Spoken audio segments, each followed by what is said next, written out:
Ya kan nggak bisa diukur juga mencari publik itu dari satu sisi ya.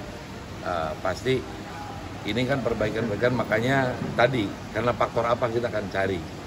Seperti misalkan putusan-putusan para yang mulia, hakim yang memegang kewenangan apa kepercayaan dari publik itu sebagai penentu keadilan.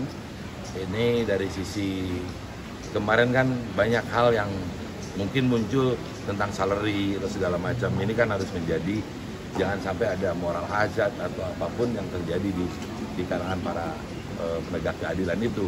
Makanya ditata salary-nya juga, gajinya dinaikin, jangan sampai nanti ada kebocoran-kebocoran terkait kebijakan yang sudah terjadi seperti kemarin. Makanya menata penegakan hukum ini Pak Prabowo betul-betul concern. Kita juga DPR melihat itu dan mendukung. Komisi 3 sekarang juga sudah mulai pengawasan-pengawasan bagaimana di aparat, dari mulai proses penyelidikan, penyidikan sampai ke penuntutan, bahkan sampai ke keputusan itu kita DPR ikut mengawasi penuh, karena ini amanat Pak Prabowo, jangan main-main dengan hukum yang ada kita untuk menghindari tadi ya. Pak, soal makan gratis kita kan ada usulan dibiayai oleh zakat. Kita dari awal tidak ada wacana pakai resource apapun ya, karena Pak Prabowo ingin bahwa APBN yang ada ini betul-betul sebetulnya kalau tadi tepat sasaran, kemudian juga diberikan kepada yang lebih berhak, karena prinsip dasar daripada APBN ini sebenarnya untuk kemaslahatan kesehatan rakyat ya. Tapi kalau natanya tadi misalkan tidak benar, makanya kan dipakai proyek-proyek apa yang sebetulnya lebih bermanfaat untuk tadi peningkatan atau penyelesaian gizi buruk yang ada di anak-anak bangsa ini.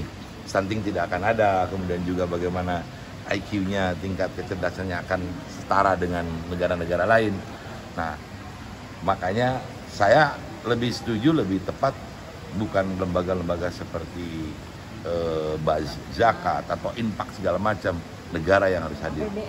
APBN, maksimalkan APBN itu. Kan ada Pak Prabowo kan semalam juga bilang katanya dia mempersilahkan Pemda untuk memberikan anggaran untuk makan bergizi gratis juga. Nah, menurut Kang Cucuk, sebenarnya Pemda perlu juga nggak sih mengalokasikan APBD-nya untuk makan ya, kalau sekarang sharing ya, untuk percepatan ini misalkan Pemda kan mereka punya penerimaan hasil daerahnya yang diatur dalam Undang-Undang Hubungan Keuangan Pusat dan Daerah. Jadi bukan selama ini bukan hanya makan bergizi gratis, kayak beban-beban misalkan yang welfare state itu BPJS segala macam, ini kan sudah sharing sekarang antar pemerintah pusat dengan daerah, sudah diatur dalam Undang-Undang HKPD. Makanya kalau banyak daerah yang punya resource kuat, mereka APBD-nya kuat, PAD-nya kuat, ya lebih baik segera untuk bisa terjadi pemerataan itu, APBD juga bisa hadir. Jadi sinergi perlu juga.